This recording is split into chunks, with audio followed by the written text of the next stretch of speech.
हजरत इदरीस अलैहिस्सलाम का जिक्र कुरान में सिर्फ 2 जगह आया है, सूरे मरियम में और सूरे अंबिया में। और याद करो, कुरान में इदरीस को बिलाशुबह वह सच्चे नबी थे और बुलंद किया है हमने उनका मुकाम। मरियम और इस्माइल और इदरीस और जुल्किफ्ला, इनमें से हर एक था सब्र करने वाला। अंबिया, नाम, नसब और जमाना। हजरत इदरीस अलैहिस्सलाम के नाम, नसब और जमाने के बारे में तारीख लिखने वालों का सख्त इख्तिलाफ है और तमाम इख्तिलाफी वजहों को सामने रखने के बाद भी कोई आखिरी या तरजीह देने वाली राय कायम नहीं की जा सकती। वजह यह है कि कुरान करीम ने तो रुशद व हिदायत के अपने मकसद के पेश नज़र तारीखी बहस से जुदा होकर सिर्फ उनकी नबूवत के रुतबे की बुलंदी और उनकी ऊंची सिफतों का जिक्र किया है, और इसी तरह हदीस की रिवायतें भी इससे आगे नहीं जाती। इसलिए इस सिलसिले में जो कुछ भी हैं वे इजरायली रिवायतें हैं और वे भी आपसी टकराव और इख्तिलाफ से भरी हुई हैं। इसीलिए थोड़े से लिखने के पेश नज़र इन दूर दराज से लाई गई बहसों से बचने की कोशिश की जा रही है। एक जमात का ये ख्याल है कि हजरत इदरीस अलैहिस्सलाम बाबिल में पैदा हुए और वहीं पले बढ़े। उम्र के शुरुआती दिनों में उन्होंने हजरत शीस बिन आदम अलैहिस्सलाम से इल्म हासिल किया। बहरहाल, जब इदरीस अलैहिस्सलाम खुद से सोचने समझने भी उम्र को पहुंचे, लो अल्लाह ने उनको नबूवत से सरफराज फरमाया, तब उन्होंने शरीरों, बदमाशों और फसादियों के लिए राह हिदायत की तबलीग शुरू की। पर फसादियों ने उनकी एक बात न सुनी और हजरत आदम व शीश अलैहिस्सलाम की शरीयत के मुखालिफ ही रहे। अलबत्ता एक छोटी सी जमात जरूर मुसलमान हो गई।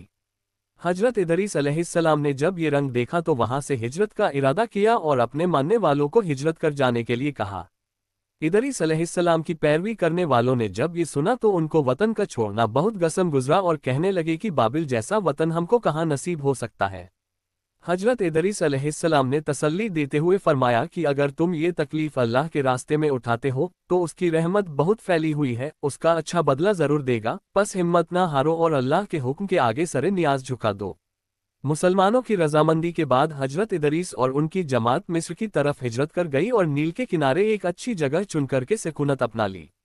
हजरत इदरीस अलैहिस्सलाम और उनकी पैरवी करने वाली जमात ने पैगाम इलाही और भलाई का हुक्म देने और बुराई से रोकने वाले का फर्ज अंजाम देना शुरू कर दिया। कहा जाता है कि उनके ज़माने में 72 जुबानें बोली जाती थीं और अल्लाह की अता व बख्शिश से वह वक्त की तमाम जुबानों को जानते थे और हर एक जमात को उसकी ज़बान में तबलीग फरमाया करते थे। एक रिवायत के एतबार से हजरत इदरीस अलैहिस्सलाम पहले आदमी हैं जिन्होंने कलम का इस्तेमाल किया। हजरत इदरीस की खास बातें। हजरत इदरीस अलैहिस्सलाम ने दीन इलाही के पैगाम के अलावा तमद्दुनी रियासत और शहरी जिंदगी, तमद्दुनी तौर तरीकों की तालीम व तलकीन की और उनके ट्रेन तालिबे इल्मों ने कम व बेश 200 बस्तियां आबाद की। हजरत इदरीस अलैहिस्सलाम ने इन तलबा को दूसरे इल्मों की भी तालीम की, जिसमें इल्म हिकमत भी शामिल है। हजरत इदरीस अलैहिस्सलाम पहली हस्ती हैं जिन्होंने हिकमत के इल्म की शुरुआत की, इसलिए कि अल्लाह ताला ने उनको अफलाक और उनकी तरकीब और उनके जमा होने और अलग होने के नुक्तों और उनके आपसी कशिश के राजों की तालीम दी और उनको अदद ब हिसाब के इल्म का आलिम बनाया। और अगर खुदा के उस पैगंबर के जरिए से इल्म सामने न आते तो इंसानी तबीयतों की वहां तक पहुंच मुश्किल थी। उन्होंने अलग अलग ज़ातों और गिरोहों के लिए उनके मुनासिब हाल कायदे कानून मुकर्रर किए और पूरी दुनिया को 4 हिस्सों में बांटकर हर चौथाई के लिए एक हाकिम मुकर्रर किया जो ज़मीन के उस हिस्से की सियासत और बादशाही का जिम्मेदार करार पाया, और इन चारों के लिए ज़रूरी करार दिया कि तमाम कानूनों से बढ़ चढ़कर शरीयत का वह कानून रहेगा जिसकी तालीम अल्लाह की वहय के ज़रिए मैंने तुमको दी है। हजरत इदरीस अलैहिस्सलाम की तालीम का खुलासा।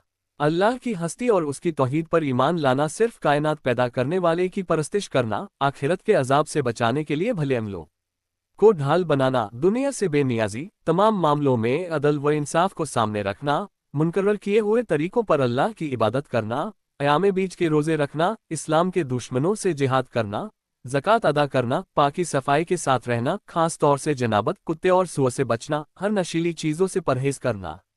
बाद में आने वाले नबियों के बारे में बशारत। हजरत इदरीस अलैहिस्सलाम ने अपनी उम्मत को ये भी बताया कि मेरी तरह इस दुनिया की दीनी व दुनियावी इस्लाह के लिए बहुत से नबी तशरीफ लाएंगे और उनकी नुमाया खास बातें ये होंगी, वे हर एक बुरी बात से दूर और पाक होंगे, तारीफ के काबिल और फ़ज़ाइल में कामिल होंगे, ज़मीन व आसमान के हालात को और उन मामलों को कि जिनमें कायनात के लिए शिफा है या मरज, वही इलाही के ज़रिए इस तरह जानते होंगे कि कोई मांगने वाला भूखा प्यासा न रहेगा, वे दुआओं को देने वाले होंगे, उनके मजहब की दावत का खुलासा कायनात की इस्लाह होगा। हजरत इदरीस अलैहिस्सलाम की ज़मीनी खिलाफत। जब हजरत इदरीस अलैहिस्सलाम अल्लाह की ज़मीन के मालिक बना दिए गए तो उन्होंने इल्म व अमल के एतबार से अल्लाह की मखलूक को 3 तबकों में बांट दिया।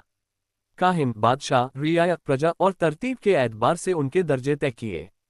काहिन सबसे पहला और ऊंचा दर्जा करार पाया, इसलिए कि वह अल्लाह ताला के सामने अपने नफ्स के अलावा बादशाह और रियाया के मामलों में भी जवाबदेह है। बादशाह का दूसरा दर्जा रखा गया इसलिए कि वह नफ्स और राज्य के मामलों के बारे में जवाबदेह है, और रियाया सिर्फ अपने नफ्स के लिए जवाबदेह है, इसलिए वह तीसरे तबके में शामिल है, लेकिन ये तबके जिम्मेदारियों के एतबार से थे, नस्ल व खानदान के इख्तियारों के एतबार से नहीं। हजरत इदरीस अलैहिस्सलाम अल्लाह तक जाने तक शरीयत और सियासत के इन्हीं कानूनों की तबलीग फरमाते रहे। हजरत इदरीस अलैहिस्सलाम की नसीहतें। हजरत इदरीस अलैहिस्सलाम की बहुत सी नसीहतें और आदाब और अखलाक के जुमले मशहूर हैं, जो अलग अलग जुबानों में कहावत की शक्ल में इस्तेमाल किए जाते हैं। उनमें से कुछ नीचे दिए जाते हैं। 1. अल्लाह की बेपनाह नेमतों का शुक्रिया इंसानी ताकत से बाहर है। 2. दुनिया की भलाई हसरत है और बुराई नदामत। 3. अल्लाह की याद और अमले सालेह के लिए खुलूसे नियत शर्त है। 4. न झूठी कस्में खाओ, न अल्लाह ताला के नाम को कस्मों के लिए तख्ता-ए मश्क बनाओ और न झूठों को कस्में खाने पर आमादा करो, क्योंकि ऐसा करने से तुम भी गुनाह में शरीक हो जाओगे। 5. अपने बादशाहों की जो कि पैगंबर की तरफ से शरीयत के हुक्मों के नाफिज करने के लिए मुकर्रर किए जाते हैं, इताअत करो और अपने बड़ों के सामने पस्त रहो और हर वक्त अल्लाह की तारीफ में अपनी जुबान को तर रखो। 6. हिकमत रूह की जिंदगी है। 7. दूसरों की खुश ऐशी पर हसद न करो, इसलिए कि उनकी यह मसरूर जिंदगी कुछ दिनों की है।